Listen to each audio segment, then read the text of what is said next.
함께 한번 기도하겠습니다. 사랑하는 하나님께서 은혜를 더하여 주시고 사랑을 더하여 주시니 감사를 드립니다. 주님이 우리에게 주시는 마음이 얼마나 크고 아름다운지 하나님께서 주시는 사랑으로 우리가 한 걸음 걸어 나갈 때마다 주님께서 우리에게 능력을 더하여 주시고 하나님 우리에게 주시는 그 능력을 조차 우리 주님께서 원하시고 우리 주님께서 소원하시는 길에 우리가 하나님께서 나와 함께 계심을 마음으로 알고 마음으로 받아들이는 하나님의 사람들로 자라갈 수 있도록 주님 도와주옵소서. 사랑하는 주님, 하나님께서 나를 깊이 사랑하신다. 하나님의 나를 정말로 사랑하신다. 주님의 사랑이 내 삶 속에 단 한순간도 그친 적이 없다. 사랑하는 하나님, 우리가 살아가면서 삶의 어려움과 아픔을 경험하는 순간순간들마다 하나님 이 분명한 확신이 있을 수 있게 하여 주셔서 하나님 어느 순간이건 내 주님과 함께 그 모든 과정들을 이겨내는 것 힘들지 않을 수 있도록 주님이여 도우시고 함께 하여 주옵소서. 모든 말씀 예수님 이름으로 기도합니다. 아멘. 오늘의 말씀 함께 읽읍시다. 룻기 2장 8절부터 16절까지의 말씀입니다. 룻기 2장 8절부터 16절까지의 말씀입니다.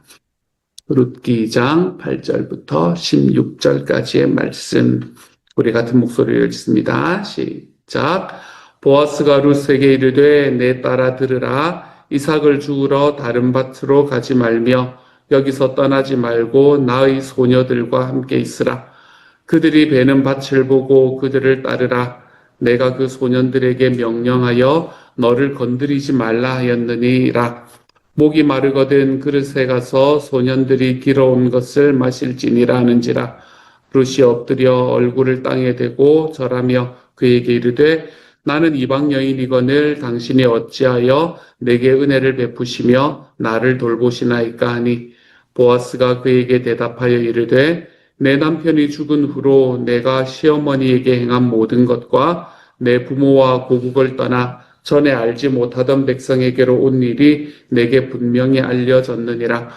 여호와께서 내가 행한 일에 보답하시기를 원하며 이스라엘의 여호와께서 그의 날개 아래에 보호를 받으러 온 내게 온전한 상 주시기를 원하노라 하는지라. 룻이 이르되 내 주여 내가 당신께 은혜 입기를 원하나이다. 나는 당신의 하녀 중의 하나와도 같지 못하오나 당신이 하녀를 위로하시고 마음을 기쁘게 하는 말씀을 하셨나이다 하니라. 식사할 때에 보아스가 룻에게 이르되 이리로 와서 떡을 먹으며 내 떡 조각을 초에 찍으라 하시므로 룻이 곡식 베는 자 곁에 앉으니 그가 볶은 곡식을 주매 룻이 배불리 먹고 남았더라. 룻이 이삭을 주우러 일어날 때에 보아스가 자기 소년들에게 명령하여 이르되 그에게 곡식 단 사이에서 죽게 하고 책망하지 말며 또 그를 위하여 곡식 다발에서 조금씩 뽑아버려서 그에게 죽게 하고 꾸짖지 말라 하니라. 아멘.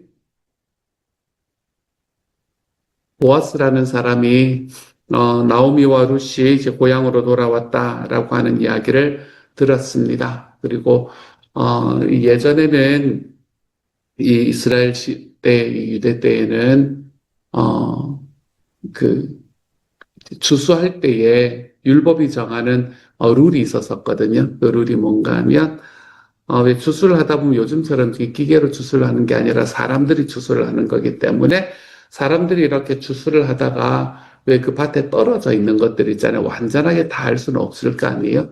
그게 밭에 떨어진 것들이 있으면 그 밭에 떨어진 것은 다시 가서 줍지 마라 라고 이야기하는 룰이 있었습니다. 다시 가서 주우면 안 되고 그것은 사실은 땅이 없고 밭이 없어서 하루 벌어서 하루 먹고 살아가는 사람들, 그 사람들이 가서 그거 주워가지고 그걸로 하루의 끼니를 마련할 수 있도록 하는 그런 어떤 룰들, 그런 율법이 말씀 속에는 들어와 있습니다. 그렇기 때문에 지금 룻이라는 여인은 이제 그런 느낌으로 이제 가게 되는 겁니다. 여기서 이삭을 줍는다라는 건 어떤 일꾼으로서 거기서 일한다라는 이야기가 아니고 거기에 떨어져 있는 이삭들을 이제 주워가지고 자기 하루 먹고 사는 것들을 마련한다. 이제 뭐 이런 이야기라고 생각을 하시면 됩니다. 그래서 룻이 뭐라고 이야기를 하나 하면 나는 당신의 하녀도 아닌데 이렇게 이야기를 하는 거예요. 그렇죠? 나중에 보면 그런 이야기를 하는 것을 보기 시작을 합니다. 하녀 중 하나와도 같지 못한데 이제 이렇게 이야기를 하는 게 13절에 나오는 거죠. 그래서 룻이 이제 시어머니하고 같이 와가지고 거기에서 할 수 있는 일이 사실 없었을 거거든요. 그때는 뭐 자기 남자들 계열은 다 이미 죽었잖아요. 그렇기 때문에 어, 여인들만 왔습니다. 여인들 2명이 왔는데 한 명은 나이가 많은 여인이었고 한 명은 이방인 여인이었단 말이에요. 그러니까 이들이 할 수 있는 건 사실 아무것도 없었다라고 생각을 하면 됩니다. 살집이야. 그때 당시 이제 hospitality 호의의 법에 의해서 어떻게 구했을 수는 있겠지만 거기에서 뭔가 다른 일을 하면서 살아갈 수 있는 그런 길은 아마 거의 없었던 때가 아닌가라는 생각을 할 수 있습니다. 그 상황 속에서 룻이 이제 그래도 몸이 좀 젊고 일할 수 있는 좀 나갈 수 있는 룻이 할 수 있었던 가장 대표적인 일이 바로 이런 거라고 이야기할 수 있겠네요. 요즘을 생각하면 이제 그런 거라고 생각하시면 돼요. 네. 이제 왜 큰 몰 같은 데 나가가지고 왜 그날 공사하는데 이제 가서 하루 먹을 수 있는 거기에 나가는 이제 그런 분 중에 한 분이라고 생각을 하시면 뭐 큰 무리가 없을 것 같다라고 생각이 됩니다. 근데 이제 룻이 그렇게 가서 그래도 어쨌든 어머니를 봉양을 하기 위해서 노력하고 있는데 그때 이제 이 룻이 새로 왔다라는 이야기를 듣고 그리고 그 여인이 참 괜찮다, 심성이 괜찮더라 하는 이야기를 누가 들었냐면 보아스라는 사람이 들은 겁니다. 그리고는 그 보아스와 룻이 이제 서로 인터랙션 하는 장면들을 우리에게 보여주고 있는 건데요. 보아스가 룻과 직접 이야기를 해보니까 괜찮거든요. 사람들의 이야기를 들어보니까 이 정도면 정말 괜찮은 사람이구나 라는 생각을 하니까 이제 다른 밭으로 가지 말고 우리 밭에서만 해도 괜찮다. 이렇게 이야기를 하는 게 8절의 말씀입니다. 9절을 보면 소년들에게 너를 건드리지 마라 라고 이야기를 했다라고 이야기를 하고 그리고 목이 마르면 소년들이 길어온 것을 마실지. 이게 이제 룻을 위해서 소년들이 뭘 길어준다는 이야기가 아니라 자기 먹으려고 떠왔던 물 그거 너도 같이 가서 마시면 된다. 이제 이런 이야기를 하는 거죠. 그때 뭐 요즘도 그렇지만 왜 굉장히 힘든 여성들이 겪어야 되는 사회적인 차별이 얼마나 컸겠습니까? 그렇죠. 그래서 그런 차별들을 내가 너에게는 하지 않도록 이야기를 해놓겠다라는 말이 9절의 말씀입니다. 보아스가 여기서 떠나지 말고 다른 밭으로 이삭을 주우러 가지 마라라고 하는 이야기는 여기서 그렇게 하기 위해서는 그 밭에서 줍는 이삭들이 충분해야 된단 말이에요. 안 그러면은 또 어떻게 하겠어요? 가야지, 그치? 어떻게 하겠어요? 근데 이제 그곳에서 하는 것이 충분할 수 있도록 내가 마련해 주겠다라는 말하고 똑같은 이야기가 됩니다. 그리고 실제로 그 일이 일어나는 것을 우리는 보게 될 거고요. 10절의 말씀에서 룻이 그것을 보고 너무 놀라워합니다. 그래서 룻이 엎드려서 얼굴을 땅에 대고 절하면서 그에게 이야기를 하는데 나는 이방 여인이거늘 이 말이 참 많이 마음에 와닿았을 겁니다. 자기 어머니 나오미가 처음부터 야 너희는 이제 나 신경 쓰지 말고 떠나가서 너희 동족에게로 돌아가라 라고 이야기를 했던 이유 중에 가장 큰 이유가 바로 이방 여인이거늘 라는 말에 들어와 있는 걸 겁니다. 그리고 그럼에도 불구하고 자기의 어머니를 향한 그거의 이 충성됨에 자기의 어머니를 향한 그 긍휼에 어머니를 쫓아왔는데 시간이 좀 지나면서 아마 여러 가지의 차별들을 그리고 여러 가지의 사회적인 어떤 이 차별들을 느끼게 되었던 것 같아요. 그래서 나는 이방 여인이거늘이라는 이야기는 지금 룻에게는 굉장히 큰 아픔 중에 하나였을 겁니다. 그런데 당신이 어찌하여 내게 은혜를 베푸시며 나를 돌보시나이까? 여기서 말하는 이제 은혜라고 하는 이야기가 계속해서 이 룻기에서는 반복이 될 거거든요. 지금까지도 반복이 되어 왔고 앞으로도 반복이 될 거거든요. 여기서 말하는 은혜, 우리가 제가 여러 번 말씀드렸던 헤세드라는 단어입니다. 이 단어는 그냥 은혜라고 이야기하기는 좀 그렇고 정말 많은 의미가 여기에 포함되어 있는 단어가 바로 은혜, 헤세드라는 단어입니다. 어떻게 번역을 해도 괜찮을 만한 단어예요. 뭐 사랑이라고 번역해도 괜찮고 은혜라고 번역을 해도 괜찮고 이 안에 너무나 많은 것들이 이렇게 들어와 있는 뭐 자비라고 번역을 해도 괜찮고 어쨌든 이것들을 들어와 있는 단어가 헤세드라는 단어입니다. 그리고 이 헤세드라는 단어는 이 룻기 전체를 통해서 여러 사람에게서 또 여러 경우에 이제 사용이 되는 것을 우리가 볼 수 있거든요. 먼저 이 베들레헴의 떡집에 빵집에 곡식이 생겼다. 이제 빵이 생겨났다라고 이야기하는 이야기를 듣고 이 나오미와 그리고 룻이 고향으로 돌아오지 않습니까? 그것이 베들레헴으로 돌아오지 않습니까? 그렇게 베들레헴으로 돌아오는 그 과정 속에서 하나님께서 은혜를 그곳에 주셨다라고 이야기를 한단 말이에요. 그래서 하나님께서 헤세드를 거기에 펼치셨다라는 이야기가 거기에 들어와 있는 과정 속에서 룻이 이제 자기 시어머니 나오미가 룻이 자기를 쫓아올 때 했던 이야기, 그런 이야기들, 그리고 룻이 자기 시어머니에게 했던 이야기, 특별히 룻이 자기 시어머니에게 했던, 당신이 가는 곳에 내가 가고 당신이 죽는 곳에 내가 죽을 것이고, 당신의 하나님이 나의 하나님이 될 것이다. 라고 이야기하면서 그 시어머니를 쫓았던 그 사건, 그 이야기, 그것이 바로 룻이 하나님 앞에서 또 자기 어머니에게 펼친 헤세다라고 룻기의 말씀은 이야기를 합니다. 룻이 자기 시어머니에게 그렇게 은혜를 베풀고 헤세드를 베풀고 났더니 하나님께서 이 룻에게 어떤 은혜를 주시는가. 그것이 이제 룻기 전체의 핵심 메시지이거든요. 그래서 이 헤세드라는 단어, 은혜라는 단어가 룻기 전체를 뒤덮고 있는 것을 우리가 볼 수 있게 될 겁니다. 그래서 룻이 지금 여기에서는 먼저 나에게 은혜를 당신이 어찌 베푸시며 나를 돌보십니까? 라는 이야기에서부터 이 헤세드라는 단어를 사용을 하기를 시작을 합니다. 좀 놀랬었던 것 같아요. 그쵸?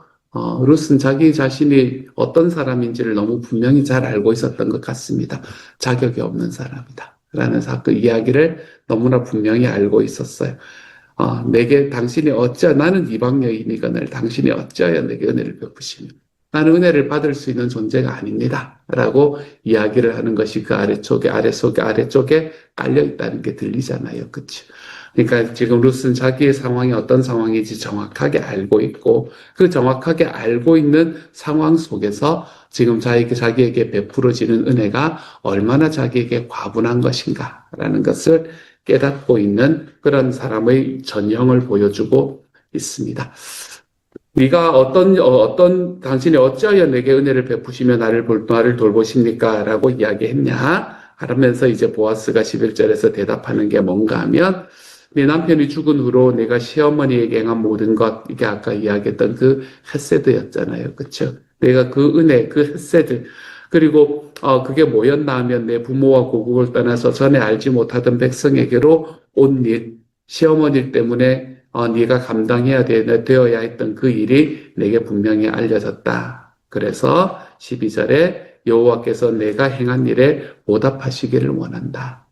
네가 네 시어머니에게 베풀었던 그 헤세드를, 그 은혜를 하나님께서 당신의 은혜로 너에게 채우기를 원한다. 라고 이야기하는 말씀이네요. 요즘에 우리 교회에서 쓰는 말로 하면 하늘 복 많이 받으세요. 이런 말이에요. 그렇죠? 하나님께서 너에게 주시는 하나님의 복이 너에게 가득하기를 바랍니다. 라는 이야기를 하고 있습니다. 그래서 여호와께서 내가 행한 일에 보답하기를 원하며 주님께서 보호를 받으러 온 내게 온전한 상을 주시기를 원한다. 라고 이야기를 합니다. 그랬더니 13절에 룻이 다시 이 헤세드라는 단어를 사용을 하죠. 룻이 이르되 내 주여 내가 당신께 은혜 입기를 원하나이다. 라고 이야기를 합니다. 지금 아직까지 룻은 하나님에 대한 분명한 확신이 있었고 자기 어머니에 대한 분명한 이 긍휼이 있었지만 아직 하나님에 대한 어떤 확신, 하나님께서 내 삶을 온전히 채워줄 것이다 라는 확신은 아직은 좀 부족했던 것 같아요.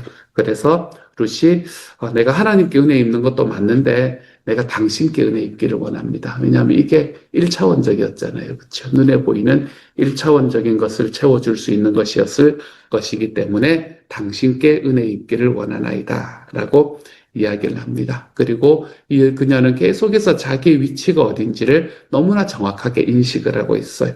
아까도 말씀드렸지만 나는 당신의 하녀 중에 하나와도 같지 못하오나 이 사실이거든요. 아까 이야기 드렸잖아요. 그렇죠?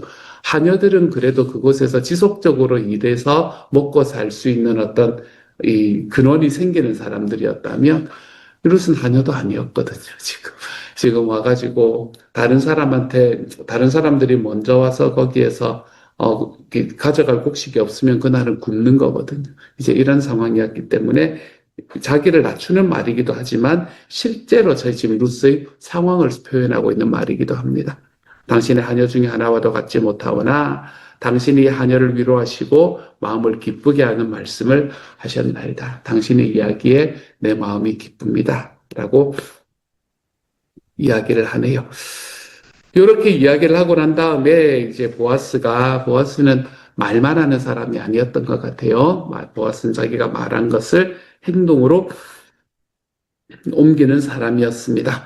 14절에 보면 이제 식사를 하고 있는데 보아스가 룻에게 이리 와서 같이 떡을 먹으라 라고 이야기를 합니다. 그렇게 이야기를 하고 그다음에 14절의 마지막에 보면 그가 볶은 곡식을 주매 룻이 배불리 먹고 남았더라 라고 이야기를 하네요. 이 배불리 먹고 남았더라 라는 말은 항상 저는 이런 말씀을 보기만 하면 오병이어가 생각이 납니다. 오병이어.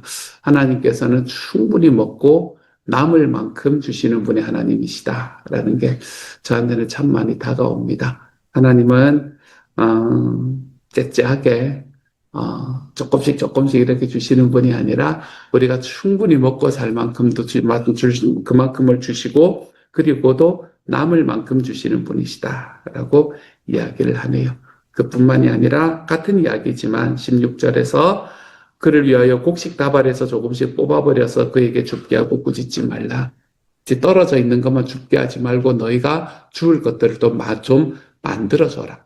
이렇게 이야기를 하는 거잖아요. 그렇죠? 그렇게 싹 다 가져가지 말고 좀 넉넉하게 떨어뜨려줘라. 라는 이야기를 하는 것으로 오늘의 말씀이 마무리가 됩니다. 계속해서 이제 우리가 보겠지만 룻기에서는 어쨌든 이 은혜라는 단어가 계속해서 서로 간에 왔다 갔다 하는 것을 우리가 보게 될 거예요. 하나님께서 그 땅에 베풀어 주셨던 은혜, 그 은혜 속에서 한 사람이 다른 사람에게 베푸는 은혜, 다른 사람에게 베풀었던 은혜가 알려져서 또 다른 사람이 그 사람에게 베푸는 은혜. 이 하나님과 사람들 사이의 은혜가, 이 헤세드가 계속해서 주거니 받거니 하고 있는 것을 우리는 룻기를 통해서 지속적으로 보게 될 겁니다. 이 주님의 은혜는 어떤 은혜인가? 아까 우리가 이야기를 했던 것처럼 하나님의 은혜는 풍성한 은혜다라고 이야기를 드렸어요. 그렇죠? 먹고 남을 만큼의 은혜다. 하나님께서는 우리가 하나님이 정말 쫀쫀하게 이렇게 해주시는 분이 아니라 우리가 우리의 삶에서 누리고 즐기고도 충분히 남을 만큼의 은혜를 나에게 베풀어 주시는 분이다. 말씀은 우리에게 그렇게 이야기를 하고 있습니다. 오늘 하루 살아가면서 이 하나님의 은혜가 여러분에게도 느껴지고 경험되는 하루가 되어 가시기를 소망합니다. 주님 우리 많이 사랑하시니까 하나님이 우리를 정말로 많이 사랑해 주시기 때문에 우리에게 이런 은혜 베푸시기를 소원하시거든요. 하나님께서는. 그러니까 우리에게 은혜 베푸시기를 원하시는 그 하나님의 햇새들을 여러분의 삶 속에서 좀 경험하며 살아가기를 바랍니다. 내 삶 속에서 더 넉넉하게 채우시는 내 하나님이 거기에 계시는구나 라는 이 사실이 여러분의 삶과 여러분의 마음을 오늘 하루 많이 위로할 수 있는 오늘 하루가 되어 가시기를, 그 주님 안에서 다시 힘을 얻고 하루를 걸어가 볼 수 있는 주님의 사람이 되어 가시기를 우리 주님의 이름으로 축복합니다. 같이 한번 기도합시다. 사랑하는 하나님, 우리에게 은혜를 베푸시는 하나님, 우리에게 헷세드를 베푸시는 하나님, 하나님께서 우리에게 은혜를 주셨고 우리는 그 은혜를 받은 사람으로 하나님, 우리와 함께 살아가는 사람들에게 또 은혜를 베풀면서 사는 사람이 될 수 있도록 하나님께서 도와주시니 감사합니다. 사랑하는 주님, 일방적으로 흐르는 것이 아니라 한 사람이 다른 사람을 향하여 그 사람이 또 다른 사람에게 그리고 그것이 또 나에게 하나님 이렇게 서로서로를 빙 돌아서 돌아오는 이 은혜의 선순환들이 하나님 우리들 안에서 일어나는 것을 경험할 수 있도록 하나님 도와주십시오. 하나님께서 우리에게 주시는 은혜는 결코 쫀쫀하게 째째하게 하나님 그만큼만 주시는 것이 아니라 하나님이 우리에게 주시는 은혜는 항상 넘칠 만큼 주신다라는 사실을 우리가 우리의 삶에서 경험할 수 있도록 주님 도와주셔서 하나님이여 정말 넘치게 주시는 하나님의 사랑과 하나님의 은혜를 오늘 하루 경험하며 살아가 볼 수 있는 하나님의 사람이 되도록 아버지여 도우시고 함께하여 주옵소서. 감사를 드리며 모든 말씀 우리 주님 예수님 이름으로 기도드립니다. 아멘.